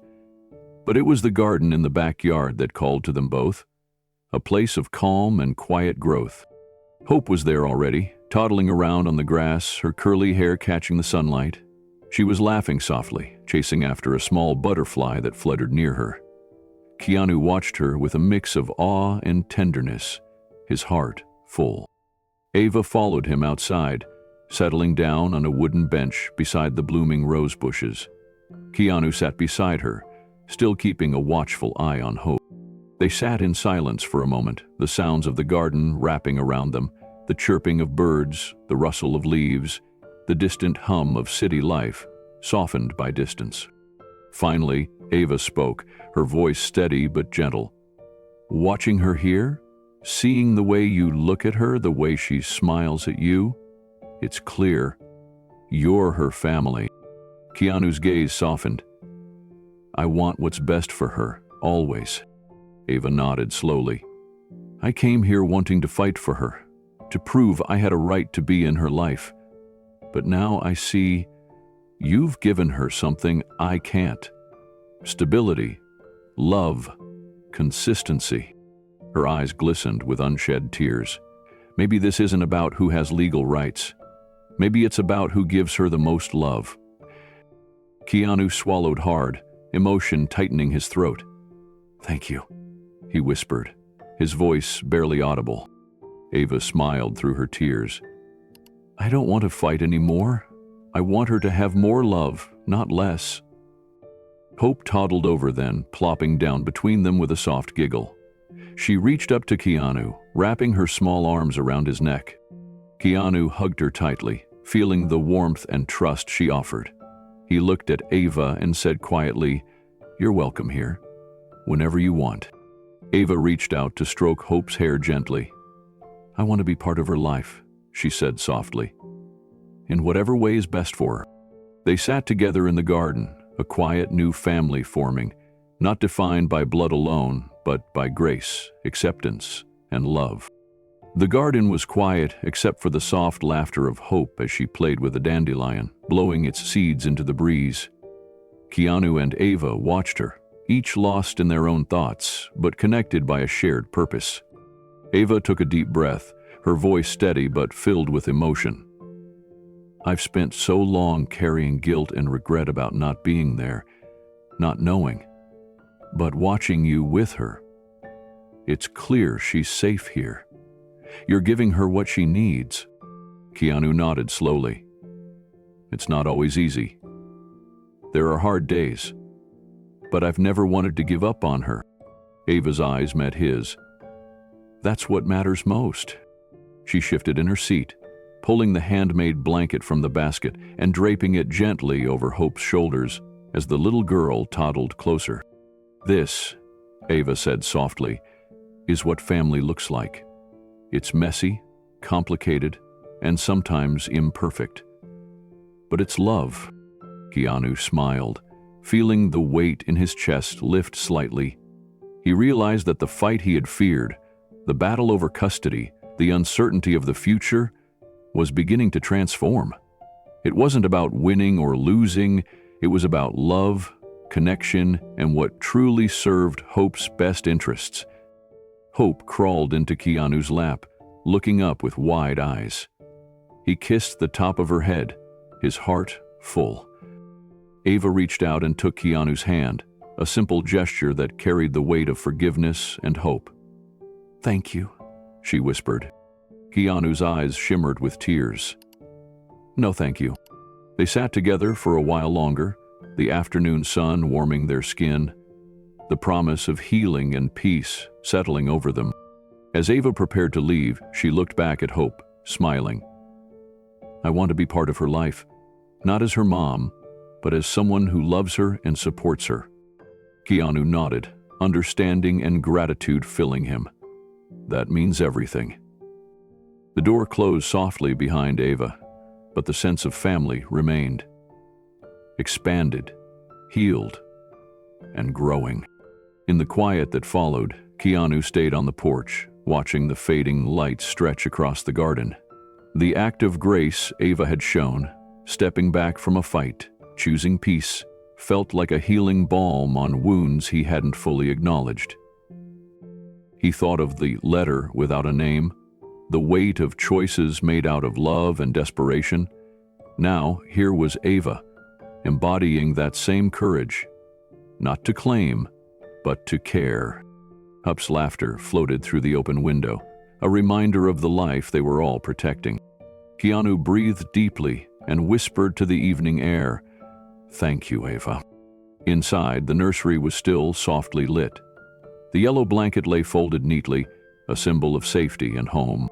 For the first time since the journey began, Keanu felt a quiet certainty. This was family, not just by blood, but by the bonds they chose to create. Ava's words echoed in his heart. I want her to have more love, not less. And that promise was the foundation of everything to come. Together, they would navigate the unknown. Together, they would build a future for Hope, a future filled with love, grace, and hope. The courthouse was hushed on the day of the ruling, a solemn silence hanging in the air. Keanu sat quietly in the courtroom, Hope cradled gently in his arms, her small fingers curling around his shirt. The room was stark, stripped of decoration, but charged with weighty significance. The judge entered, a woman whose steady gaze commanded attention without harshness. She took her seat and began to review the files once more, her voice calm and deliberate as she spoke. After careful consideration of the evidence, assessments, and testimonies presented, this court is prepared to issue its ruling. Keanu's heart pounded, but his face remained composed. He looked down at Hope, her eyes wide and curious, and felt a swell of fierce protectiveness. This court recognizes the extraordinary bond between Mr. Reeves and the child known as Hope. It is clear that Mr. Reeves provides a stable, loving, and nurturing environment. The judge's words were measured, but carried the weight of permanence. Therefore, the court grants Mr. Keanu Reeves full legal guardianship of Hope, effective immediately. No applause followed, no cheers. The room remained still, the gravity of the moment settling deep within. Keanu's eyes met Hope's, and in that silent exchange, they understood something sacred had been made permanent. It wasn't just a legal decision. It was a commitment, a promise etched into their lives forever. He gently kissed the top of Hope's head, whispering, "We did it. We're home." As the judge's gavel came down with a quiet finality, Keanu felt a mixture of relief and reverence flood over him. This moment had been long awaited, filled with uncertainty and struggle, but now it was real, etched in the pages of law and in the quiet understanding between him and Hope. The room, though silent, seemed to hold its breath as Keanu stood slowly, careful not to disturb Hope's peaceful slumber in his arms. His eyes searched hers, finding comfort in their innocence and trust. She was no longer just a child he had found on a rainy night. She was his daughter, in every sense that mattered. The social workers approached quietly, offering nods of congratulations, their faces warm with genuine happiness. But Keanu barely noticed. His world had narrowed to the soft rhythm of Hope's breathing and the profound weight of the promise they now shared. Walking out of the courthouse, the noise of the world felt distant. Flashbulbs popped, but Keanu kept his gaze low, shielding Hope from the prying eyes. He wasn't here for recognition or applause.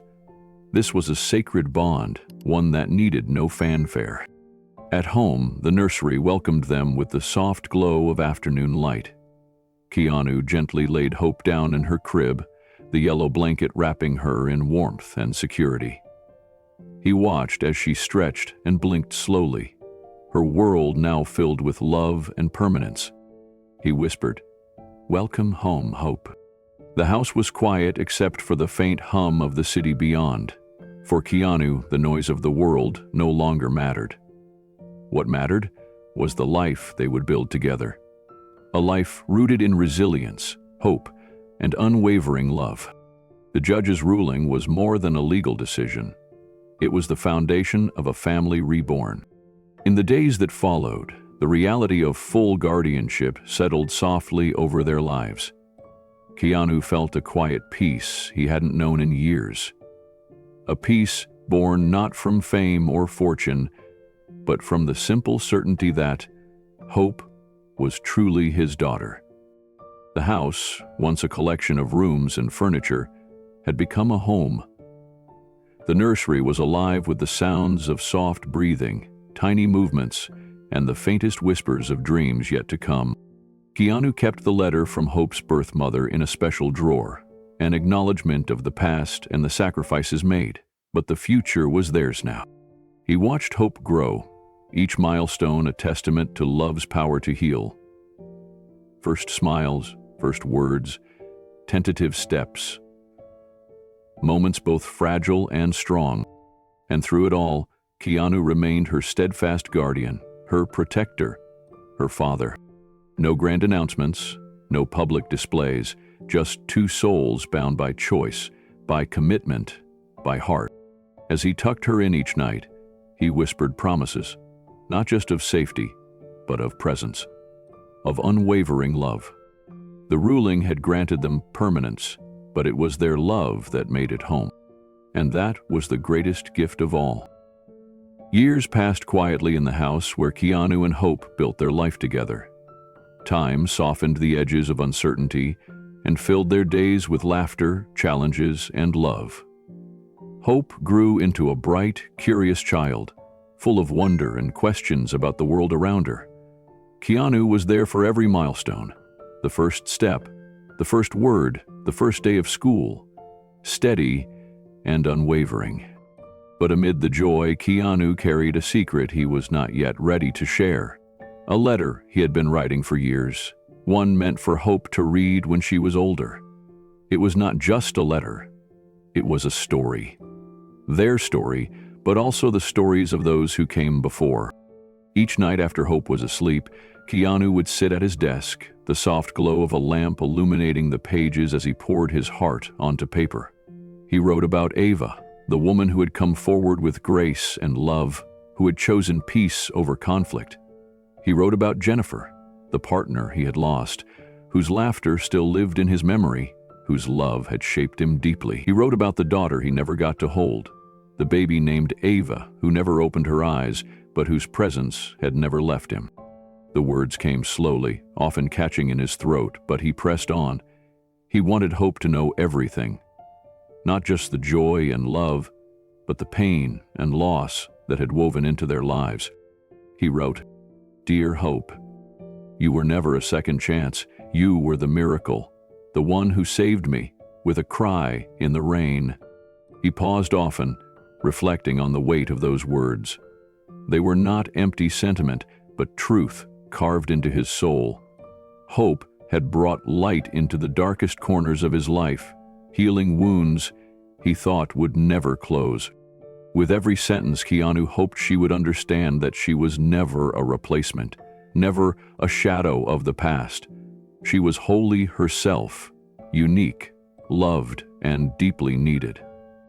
The letter became a testament to their journey, a bridge between the past and the future, a gift of honesty and love. As the years slipped by, the letter grew longer. Pages filled with memories, hopes, and lessons Keanu wanted to share when Hope was ready. He wrote about the quiet strength it took to love someone who had known so much loss. He wrote about forgiveness, about the difficult choices people make when they believe they are doing what's best, even if it means stepping away. He described his own journey through grief, the nights spent staring at old photographs, the empty spaces where dreams had once lived. But most of all, he wrote about the resilience born from love. Sometimes he would stop writing and sit quietly, imagining the day Hope would read these words. Would she understand the depth of his love?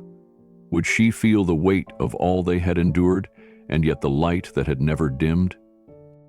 Keanu also included stories of Ava, the woman who had chosen a different path but had never stopped caring. He wanted Hope to know that family wasn't just about blood, but about who stayed, who fought, who loved without condition. He carefully tucked the letters into a special box, along with Hope's first hospital bracelet, the yellow blanket, and drawings she had made over the years. It was a treasure trove of their shared life, a collection of love and history waiting for the right moment. Keanu didn't rush her. He knew some truths had to wait for the right time, but he wanted to be ready. One evening, after a long day filled with laughter and the usual chaos of parenting, Keanu sat at his desk and added the final lines to the letter. "You saved me, Hope, with your cry in the rain. You gave me a reason to believe in miracles again. And I will spend the rest of my days making sure you know just how deeply you are loved." He closed the letter gently, folding it with care. In that moment, Keanu felt a profound sense of peace. The past, with all its shadows and pain, was not forgotten, but it no longer held power over their future. Hope was his miracle, his greatest gift, and the story they shared was theirs alone. Years later, when Hope was old enough to understand, Keanu planned to give her the letter. He imagined her reading it in a quiet moment, perhaps on a rainy afternoon, the kind that had marked the beginning of their journey together. He wanted her to know the full story, the love, the loss, and the miracle of their shared life. The letter was more than words on paper. It was a testament to resilience, to the power of love to heal even the deepest wounds. Keanu hoped it would give Hope strength and comfort, the knowledge that she was never a second choice, but the greatest blessing. He often caught himself watching her, marveling at the bright, curious person she was becoming. Her laughter filled the house, and her questions about everything from the stars to kindness reminded him daily of the miracle she truly was. Sometimes he would pull out the box of memories, the hospital bracelet, the drawings, the letters, and hold them close. They were pieces of their story, fragments of a past that shaped their present. Keanu knew that life wouldn't always be easy. There would be challenges ahead, moments of doubt, times when love would be tested. But he was ready, because hope was his heart, his reason, his life. And as he tucked her in each night, he whispered the promise again, the one that had carried him through the darkest times. "You saved me with a cry in the rain, and I will love you forever." Years had passed since the night Keanu first heard the soft cry in the rain. The journey they began then had transformed both their lives in ways neither could have imagined. Now, on a quiet afternoon, Keanu found himself at a local children's shelter. The building was modest, but filled with warmth and the hopeful energy of children finding their way. Keanu moved quietly through one of the playrooms, where a small bookshelf leaned precariously to one side. With gentle hands, he set to work, tightening screws and stabilizing the worn wood. The children nearby watched curiously, some offering shy smiles as he worked. His guitar lay against a wall, waiting. After fixing the shelf, he picked it up and strummed a few soft chords, filling the room with a gentle melody.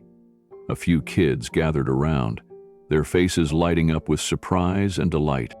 Keanu sang softly, his voice carrying stories of hope, love, and second chances. The music wove through the room, stitching invisible threads of comfort and connection. Near the doorway, Hope stood, now a teenager with bright eyes and a radiant smile. She watched her father with admiration, feeling the quiet strength that had shaped her childhood and carried her into these years of growth.